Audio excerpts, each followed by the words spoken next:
Fala, meus amigos, bom dia, boa tarde, boa noite. Meu nome é Eliel. Hoje a gente vai falar sobre direito internacional para o concurso da diplomacia brasileira, tá bom?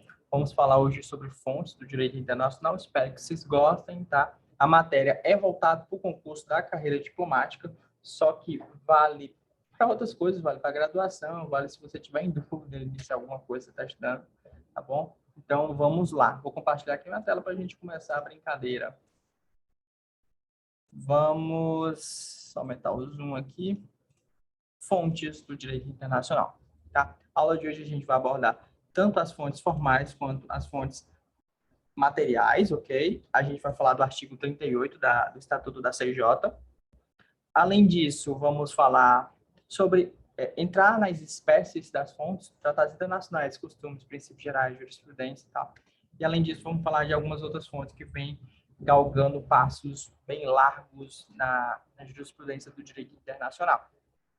Então, vamos lá. O que são as fontes do direito internacional? Qual é o conceito que eu poderia levar para a minha prova da primeira fase e que a terceira fase?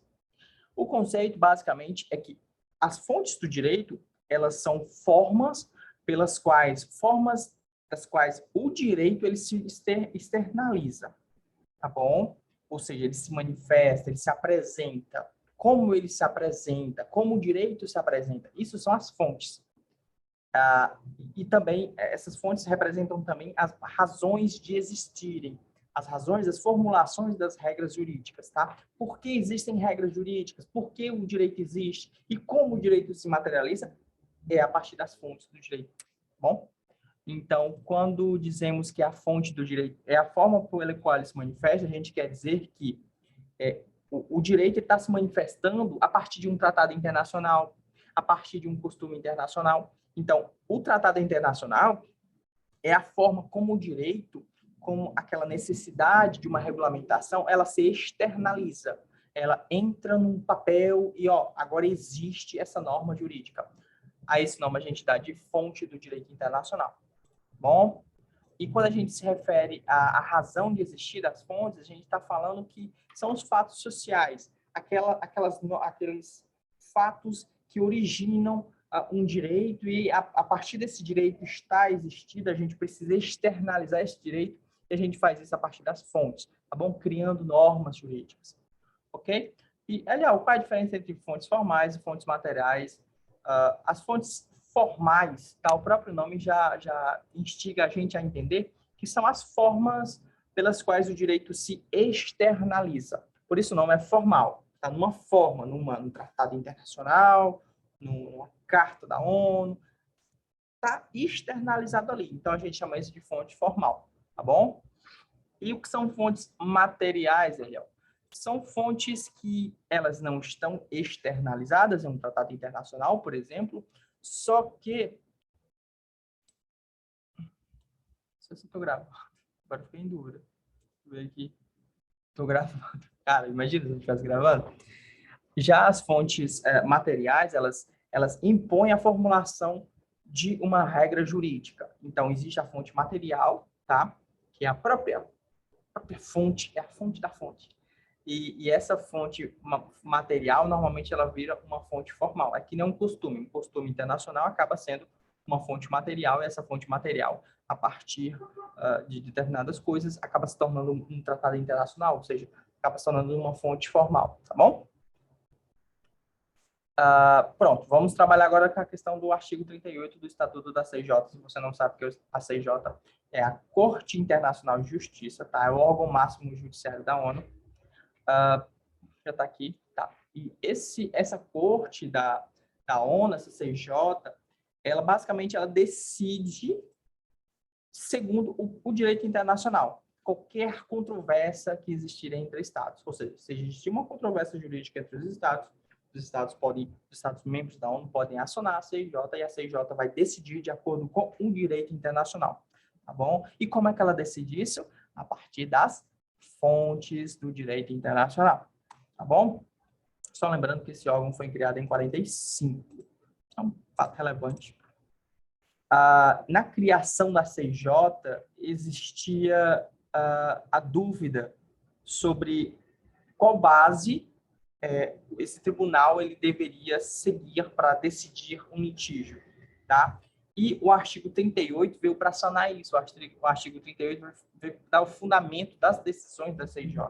E ele fala o seguinte, o artigo 38, ele fala assim, ó, a Corte, que é a CJ, cuja função é decidir, de acordo com o direito internacional, as controvérsias que lhe forem submetidas, ele aplicará. Pronto. Aí, pronto, o artigo 38 ele vai falar para a gente, ó, essas são as fontes do direito internacional. São isso que eu utilizarei para decidir num caso concreto, tá bom?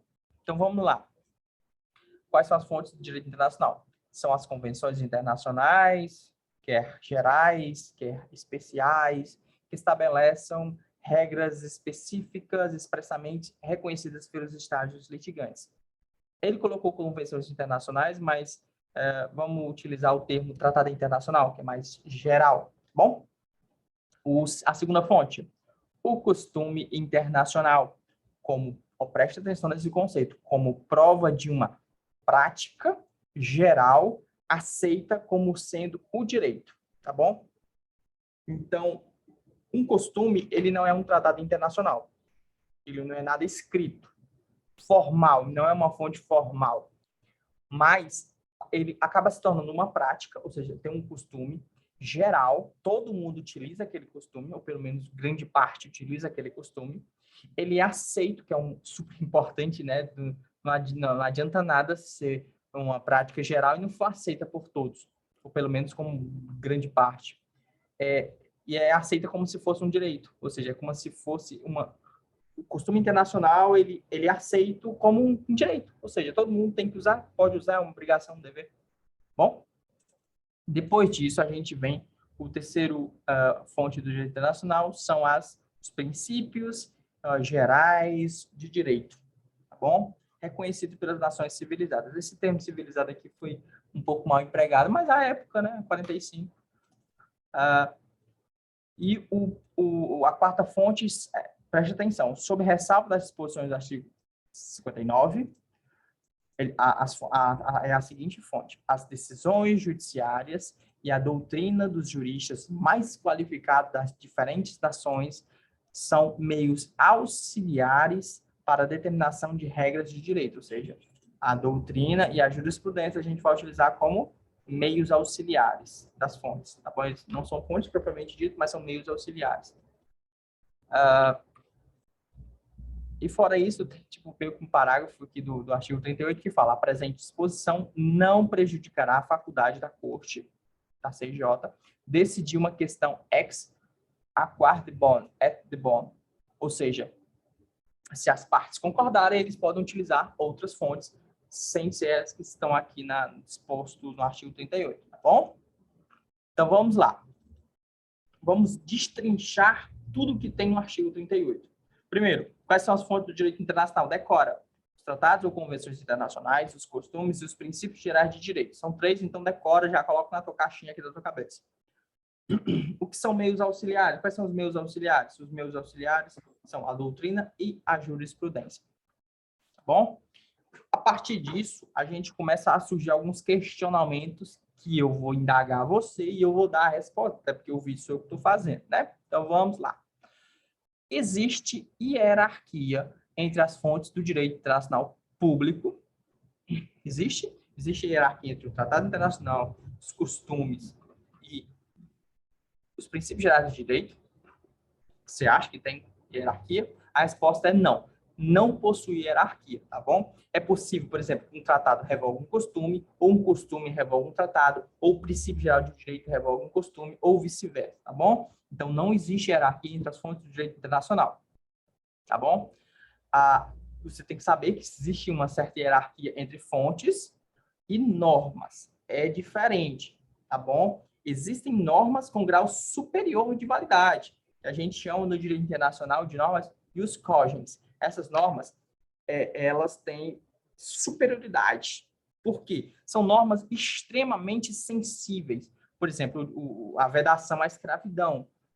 Poxa, não pode, né? Então, isso é uma norma superior, tá bom? Ela realmente, essa norma, ela é superior hierarquicamente às outras fontes. Não tem como ter uma norma que diga que pode escravidão, uma fonte que pode ser de pode escravidão. Por quê? Porque existe uma norma, que é a norma ius cogens, que essa sim fala o seguinte, ó, não pode escravidão, então pronto. Ela, hierarquicamente, ela é superior, tá? Mas não confunda hierarquia de fontes com hierarquia das normas. Ok? Pronto. Outra coisa. O artigo 38 do Estatuto da CIJ é um rol taxativo ou exemplificativo? Isso é super importante. E seguinte, o artigo 38 do Estatuto da CIJ, ele é um rol não taxativo, ou seja, existem outras fontes do direito internacional que não estão no artigo.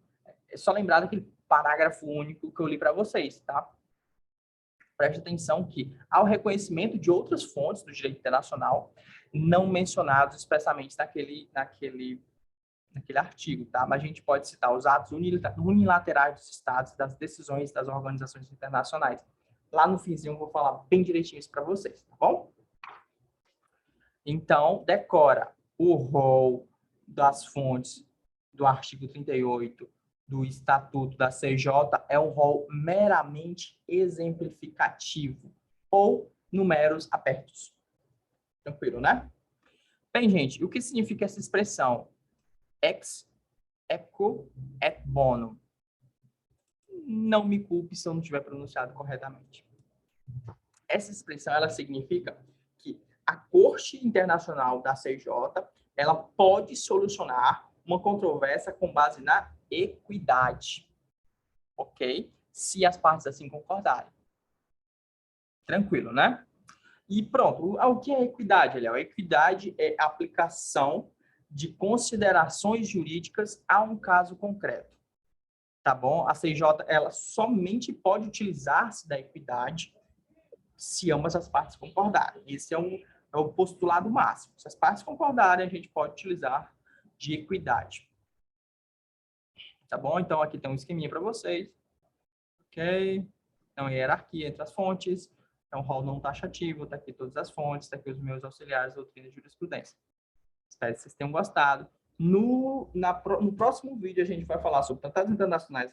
A gente vai falar sobre costumes internacionais. A gente vai falar sobre normas gerais do direito, que também são fontes do direito internacional. A gente vai falar dos meus auxiliares. A gente vai falar de outras fontes que não estão naquele rol do artigo 38 da CIJ. Se você gostou desse vídeo, curta, compartilhe com algum amigo seu que esteja estudando para o SACD também, ou para algum concurso, alguma coisa que cobre direito internacional. Então, a gente se vê na parte 2 desse vídeo. Um grande abraço e até mais, meus amigos.